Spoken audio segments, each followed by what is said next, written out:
Bonjour à tous. Nicolas Georgerot, RTL ici. Je voulais savoir ton ressenti personnel, si ces dernières semaines, derniers mois, ça a été éprouvant par moments. Il y a encore récemment, après le match face à Lorient, face à Saint-Etienne, tu es venu répondre à nos questions avec ton aisance et ta facilité habituelle, mais je voulais savoir si ça a été éprouvant par moments.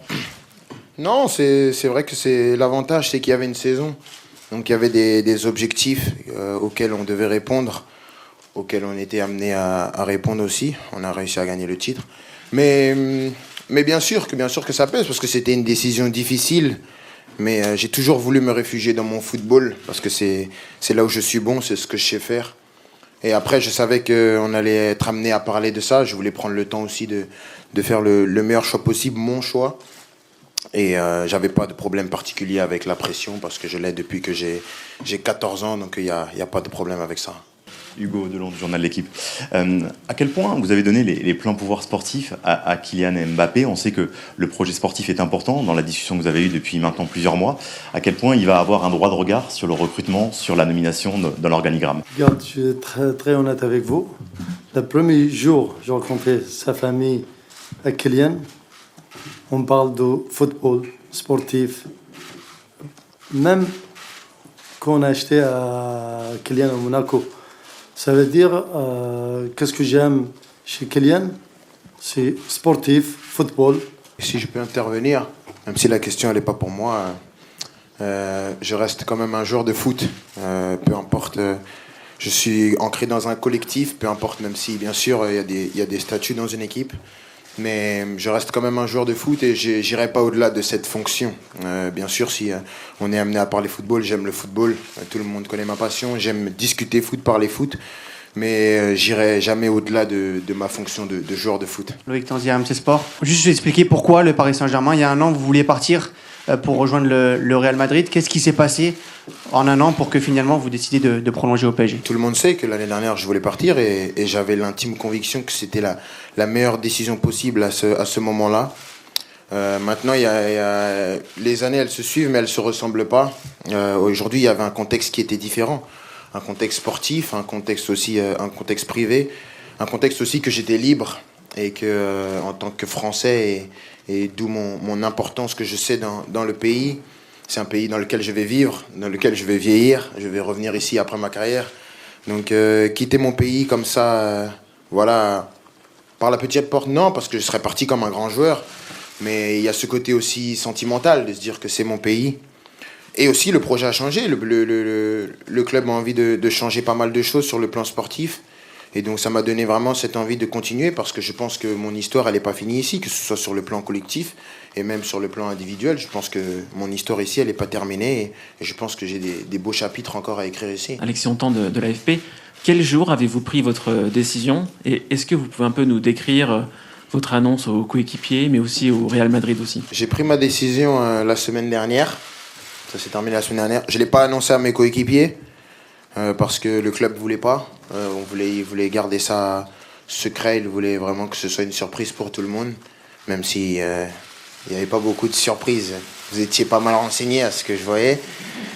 Mais après, j'ai pris la décision avant de l'annoncer au Paris Saint-Germain d'appeler le président Florentino Pérez. Parce que voilà, j'ai beaucoup de respect pour lui et son club. Parce qu'ils ont tout bien fait pour moi. Ils ont essayé de me rendre le plus heureux possible, de faciliter mon arrivée. Et pour ça, je les remercie. Et je pense qu'en tant qu'homme respectueux, je pense que c'est dans mon devoir de lui parler personnellement. Et voilà, comme nos liens étaient très proches, donc je pense que c'était la meilleure chose à faire. Et après, on a réussi à terminer les contours du contrat. Et ensuite, on l'a annoncé au Parc des Princes. Et les joueurs l'ont appris à la télévision dans le vestiaire. Bertrand Latour, la chaîne L'Équipe. Après avoir dit non au Real Madrid en 2017, tu n'as pas pu y aller en 2021. Est-ce qu'en choisissant le PSG cette année au détriment du Real Madrid, est-ce que tu penses avoir dit adieu à ton rêve d'enfant ou tu as toujours l'envie d'y aller un jour? Non, vous savez, dans le football, il y a une vérité, c'est que j'ai appris à vraiment regarder vraiment juste devant moi, pas regarder trop loin. Parce que, voilà, il y a un an en arrière, je pensais même pas être ici devant vous. Voilà, donc aujourd'hui, je signe ce nouveau contrat. Voilà, je pense avoir pris une décision personnelle, avoir pris le meilleur choix pour moi. Je regarde pas devant.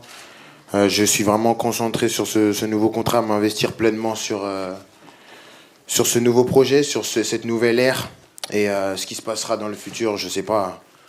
Si je peux me permettre, tu sais pas où tu seras dans 3 ans. Moi, je sais pas. Peut-être toi aussi, mais moi, je sais pas. Thiago Leme, TV Bandeirantes do Brasil. J'imagine que pendant les derniers mois, peut-être les dernières semaines, les deux côtés, PSG et Real Madrid, ont essayé de vous persuader, de vous convaincre dans quelques projets.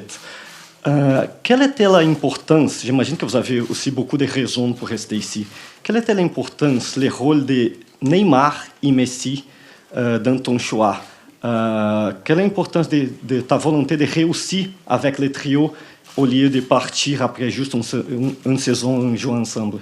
Déjà, je pense que ce soit le Paris Saint-Germain où je suis aujourd'hui et le Real Madrid, ce sont des clubs qui ont pas besoin de convaincre. Ils n'ont pas besoin de convaincre des joueurs, c'est des grands clubs. Je pense que pour tout joueur, ça doit être un honneur de venir jouer pour l'un de ces deux clubs. Maintenant, pour parler de Neymar et Messi, c'est sûr que jouer avec des grands joueurs, c'est tout ce que j'ai toujours voulu. Voilà, on a eu une première année difficile parce qu'on a eu Messi qui venait d'arriver, Neymar qui s'est blessé malheureusement, il n'a pas pu enchaîner les performances. Mais je pense que la qualité de ces deux joueurs, elle est plus approuvée. Après, je pense qu'on a parlé un peu, mais pas beaucoup, parce que, comme il me disait toujours que c'était un choix personnel et que quelle que soit ma décision, il la respecterait. Et pour ça, je le remercie. Jean-François Pérez, Europe 1. Il y a 3 ans, au gala de l'UNFP, si je me souviens bien, vous aviez dit j'aimerais avoir plus de responsabilités au Paris Saint-Germain, m'inscrire dans le centre de ce projet. Aujourd'hui, vous avez tenu à compléter la réponse à une question quand Nasser a parlé en disant je suis avant tout un joueur de football et il ne faut pas l'oublier. Ces responsabilités en question, quelles peuvent-elles être désormais? Est-ce que vous voulez par exemple être le capitaine du Paris Saint-Germain? Est-ce que vous l'avez demandé? Qu'est-ce que ça peut être d'autre? Pour rebondir à la première partie de la question, j'ai toujours répété après coup que c'était une erreur, ce que j'avais dit, d'où l'endroit, le timing et la forme. Peut-être que le fond était bon, mais la forme, l'endroit et le timing n'étaient pas bons. Maintenant, je pense, après avoir un peu plus de maturité, que les responsabilités, ça s'acquiert sur le terrain. Et je pense que c'est ce que j'ai fait après. J'ai réussi à gagner le respect de mes coéquipiers, de mes adversaires sur le terrain. Et je pense que c'est de là que je vais garder le respect. Après, bien sûr, s'investir dans un projet, je pense que on n'a pas besoin d'avoir des responsabilités pour s'investir dans un projet. Et aujourd'hui, pour répondre au capitanat, je pense qu'il y a déjà un capitaine. Voilà, c'est un joueur important en plus de notre projet.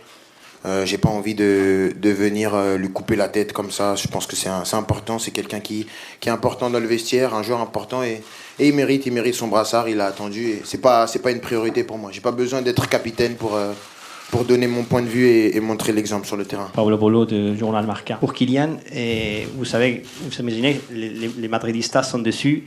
Si vous avez un message pour le supporter du Real. Non, si j'ai un message, déjà, c'est de les remercier. Parce que j'ai jamais porté le maillot du Real Madrid. Si, je l'ai porté à 14 ans, une semaine. Mais ils m'ont toujours accepté comme l'un des leurs. Et pour ça, il faut être reconnaissant. Il faut savoir être reconnaissant. Donc je veux juste déjà les remercier. Je comprends la déception.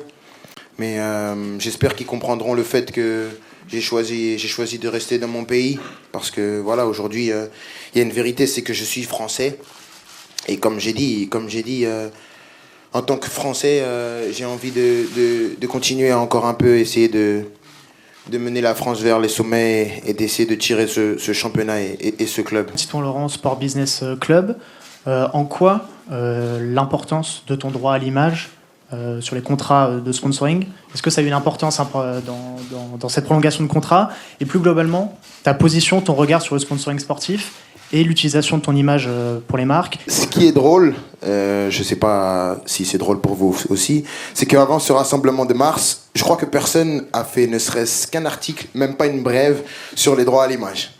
Il a fallu qu'il se passe ce truc pour qu'il y ait pas mal de trucs. Oui, il veut pas faire ça, il veut pas faire ci, il a dit ça, il veut pas ça. Les droits à l'image, ça bloque en avril. Alors que, pour être honnête, on a parlé des mois de sportifs, des heures d'image et des minutes d'argent. Ça a duré 5 minutes. C'était très rapide, il n'y a eu aucun problème. Il y a eu ce petit quiproquo en sélection, mais qu'on va régler très très vite parce que voilà, il y a une compétition qui arrive et On va pas se créer des problèmes pour rien. On a un pays à faire gagner. Mais après, je pense que pour parler de cette gestion sponsoring, le football, il a changé. Je pense que vous le savez mieux que moi. Je pense que la plupart des gens ici, ils sont dans le monde du foot depuis plus longtemps que moi. Le monde du football, il a changé. Il y a une nouvelle vague qui est arrivée. Et je pense que c'est juste donner un droit de regard sur notre nom, à quoi il est associé. Je demande pas grand-chose. C'est juste que j'ai une carrière et j'ai envie de gérer ma carrière comme je l'entends, comme ça me correspond, avec les valeurs que je veux prôner. Je veux pas révolutionner le football. J'y arriverai pas et c'est pas mon objectif, c'est pas mon combat.